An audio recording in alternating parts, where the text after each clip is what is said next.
is a paradox in human desire, especially when it comes to women.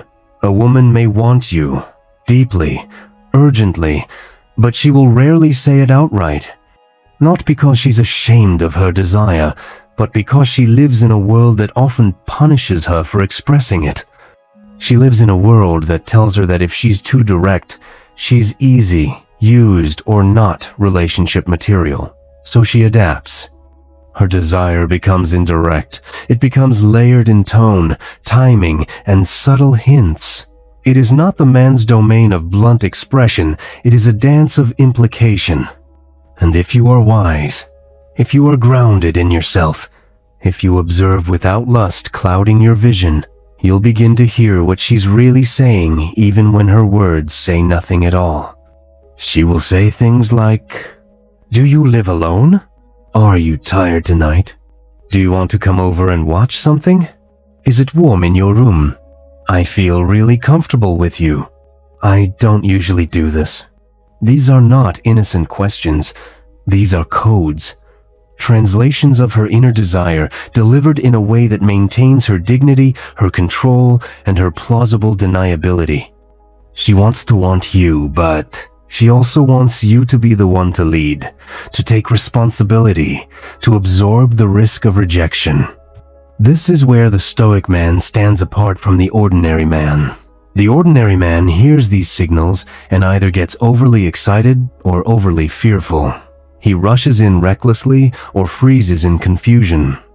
But the Stoic man hears the unspoken. He understands the context. He knows that passion does not require chaos, that desire can be tempered with wisdom, and that a woman's subtle invitation is not a command but a test.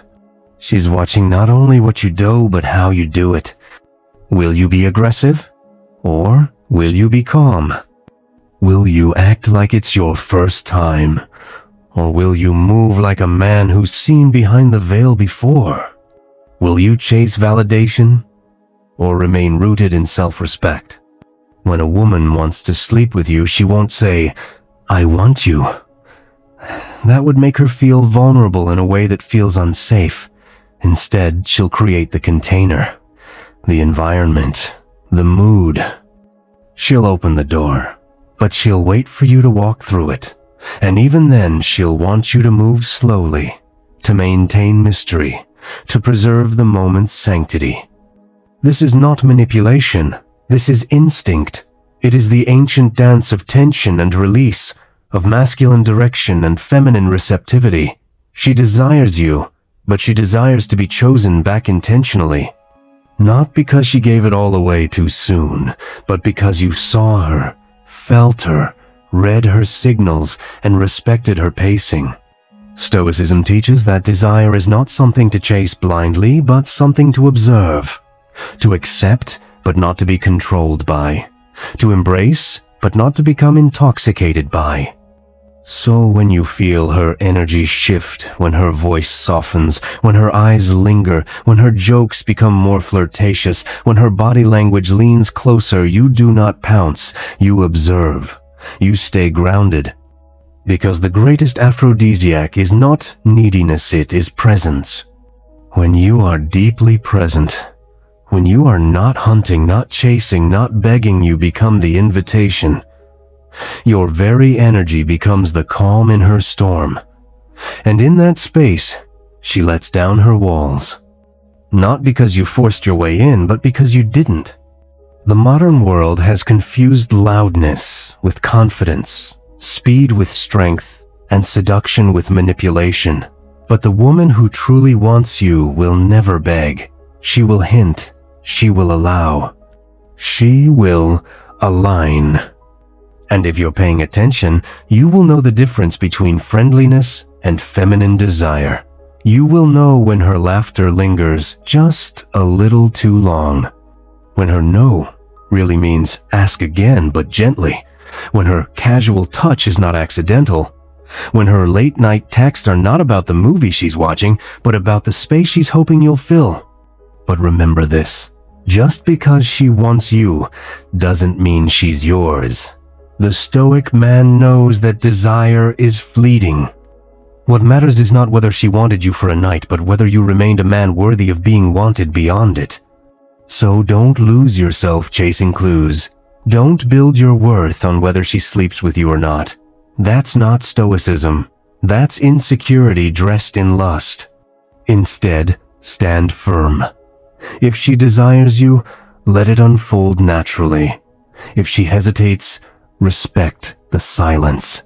If she tests you, pass with patience.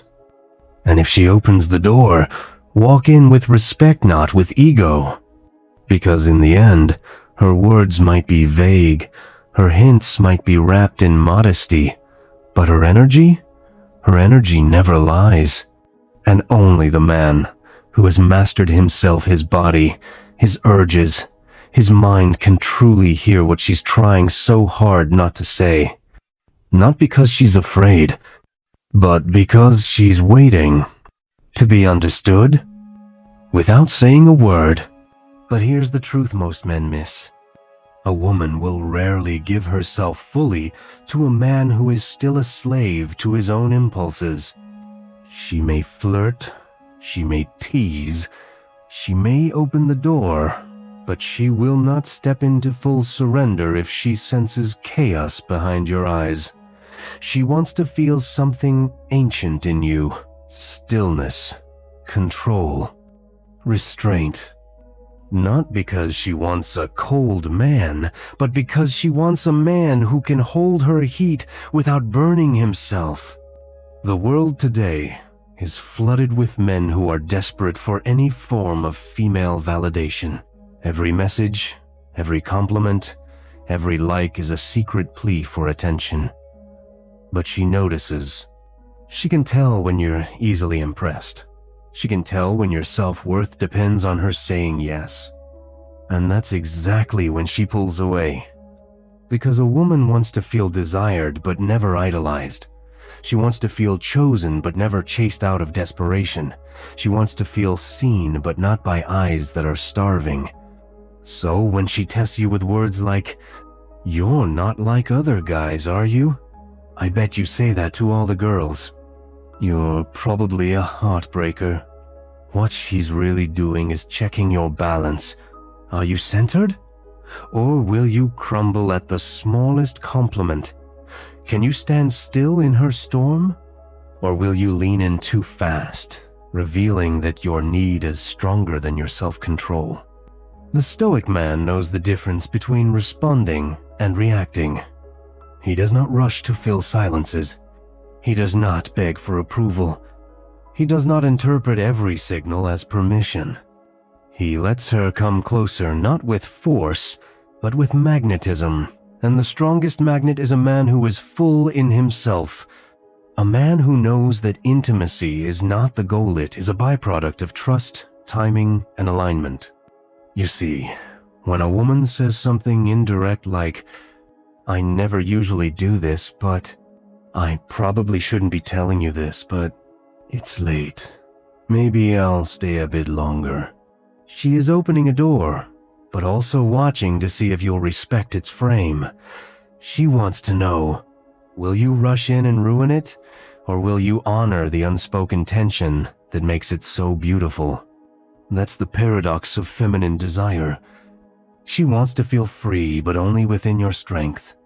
She wants to explore, but only when you create the safety.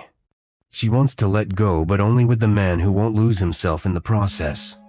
Stoicism is not about suppression, it's about channeling. It's not about ignoring desire, it's about not becoming its servant. Because what truly captivates a woman is not the man who takes her to bed, but the man who knows he could and chooses to wait. She can feel it in your gaze, calm, patient, unmoved. She can sense that you are not here for validation, but for something deeper. Not for quick pleasure, but for real connection.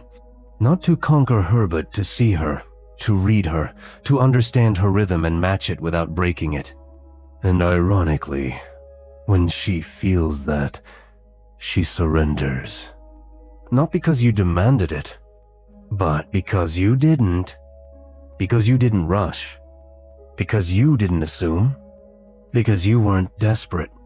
Desire, for the Stoic man, is like fire, powerful, dangerous, and sacred. You do not touch it carelessly. You respect its nature. You contain it with awareness. You don't extinguish it, but you master it. That's what she's watching for. Not your muscles, not your words, but your composure.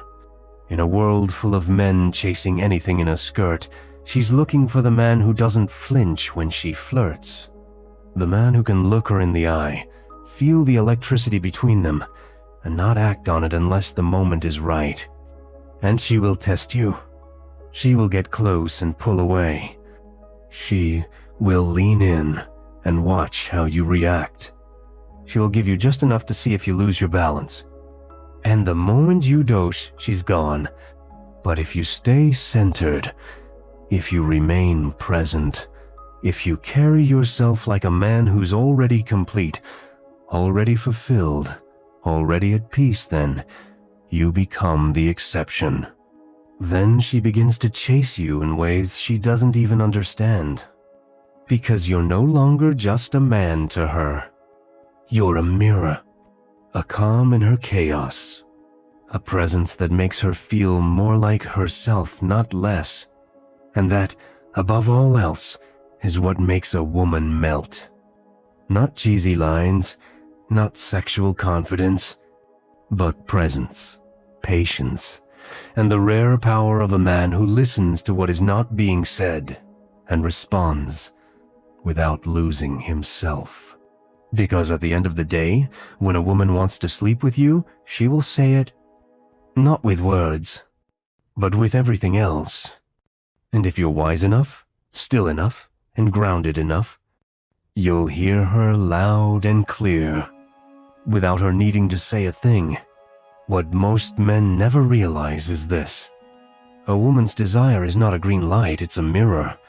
It reflects who you are at your core. Not just how you move, but why. Not just what you say, but what energy lives beneath your words. She is constantly picking up on signals you don't even know you're broadcasting. Your posture, your pace, your pauses, your ability to sit with tension, your relationship with silence. That's why the moment you try to get her, you lose her. Because now you're grasping. Now you're trying. Now you're hoping, needing, reaching. And that's when she feels it. You want her more than you want yourself. You crave her more than you trust your own path. You're no longer grounded, you're orbiting her. And no high-value woman wants to be the center of your universe. She wants to join a universe that's already whole. One you've built through solitude, discipline, and purpose. So when she's hinting at sex through soft innuendos, when she's saying, "You're trouble, I can already tell. I shouldn't be here this late. I feel safe with you. I don't know why." It's not an invitation to pounce. It's an invitation to prove that you're not like the others. Because she's been here before. She's been with men who couldn't wait. Who got too excited, too fast. Who thought desire was permission. Who confused a moment of closeness with ownership. She wants to see. Can you handle proximity without possession? Can you enjoy her energy without exploiting it? Can you flirt with fire without burning the house down? This is where most men fail. Because they never learn to hold tension. They think the moment she softens, they've won. They think closeness equals conquest. But for the Stoic man, there is no conquest. There is only connection or the lack of it. And connection is not built on timing or technique. It's built on presence. The ability to be there not just physically, but energetically. To hold a woman not just with your hands, but with your awareness. And that kind of presence is rare. because it cannot be faked. It is forged in solitude, in discipline, in the daily act of choosing integrity over impulse. So when she leans in and whispers, "You know, I never do this," the weak man hears permission.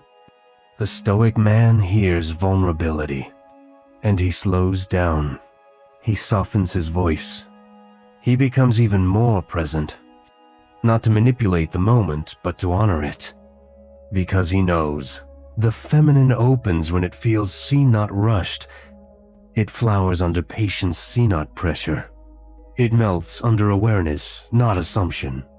And sometimes, the most powerful thing a man can do is nothing. To sit in the silence, to feel the electricity, to not need to act, to let the moment speak for itself. Because that stillness, that restraint, that quiet, masculine containment, it speaks louder than any words. It says, "I could, but I won't. Not unless you lead me there. I'm not here to take. I'm here to meet. I don't need this moment, but I deeply respect it." That's what makes her want you more. Not the clever words, not the nice guy act, not the confidence tricks, but the stillness, the self-mastery, the energy of a man who does not need sex to feel valuable because he already is.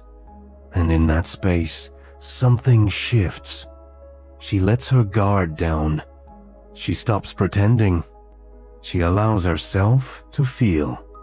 Not because you seduced her, but because your presence made her feel safe enough to reveal herself. That's what most men miss. They chase the body and lose the soul. They chase the act and miss the invitation. They chase the climax and miss the connection. But the stoic man waits. He listens to the moment. He doesn't seek to control her body, he seeks to connect to her being. And when it happens, if it happens, it is not a win. It is a reflection of alignment. Two energies matching. Two flames burning slowly, not exploding. Because if you need sex to feel complete, you will forever be a beggar. But if you can hold desire without bowing to it, you become magnetic. Not just to women, but to the world. You stop chasing. You start attracting. You stop needing. You start choosing. You stop talking. You start listening. So remember, when a woman wants to sleep with you, she may never say it clearly, but her energy will change. Her eyes will linger, her voice will soften, her boundaries will flex. And in those moments, you will be tested. Not to see how clever you are, but to see how still you are. If you fail, she walks away. If you pass, she comes closer, not just physically, but emotionally, spiritually. Because now, she's not just interested in your body. She's drawn to your presence. She's turned on by your restraint. And she respects you for not rushing what was always meant to unfold. This is the paradox. The man who can wait is the one most often invited. The man who doesn't beg is the one most often desired. The man who listens hears everything, without a single word,